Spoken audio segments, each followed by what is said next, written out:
नमस्कार. महाधुरळा यूट्यूब चॅनलमध्ये मी गुरु बाळमाळे आपल्या सर्वांचं मनापासून स्वागत करतो. गेले काही दिवस ज्याची प्रतीक्षा होती, कोल्हापूर महापालिका स्थायी समिती, परिवहन समिती आणि महिला बाल कल्याण समिती सभापतीची निवड कधी होणार, ती तारीख अखेर ठरलेली आहे.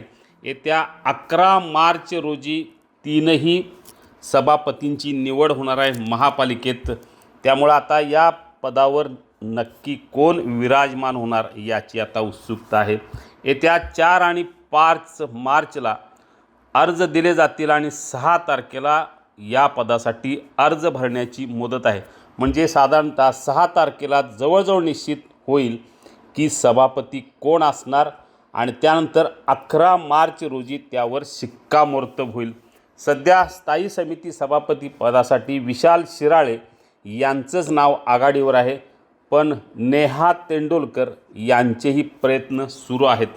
परिवहन समिती सभापती पदासाठी सत्यजित जाधव यांचे नाव जवळजवळ निश्चित आहे, पण राष्ट्रवादीच्या वतीनं मानसी लोळगे यांच्यासाठी राष्ट्रवादी पक्ष प्रयत्न करत आहे. पण शिवसेनेनं सत्यजित जाधव यांच्याच नावाचा आग्रह धरलेला आहे, कारण शिवसेनेला सध्या एकही पद या तडजोडीत मिळालेलं नाही. त्यामुळे परिवहन समितीचं सभापतीपद सत्यजित जाधव यांनाच मिळावं असा आग्रह शिवसेनेनं धरलेला आहे. त्यामुळे हे पद सत्यजित जाधव यांना मिळण्याची चिन्ह अधिक आहेत.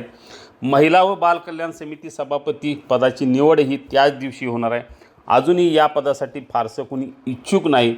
हे पद आता शिवसेनेला की भाजपला या संदर्भातला फैसला 2 दिवसात होण्याची शक्यता आहे.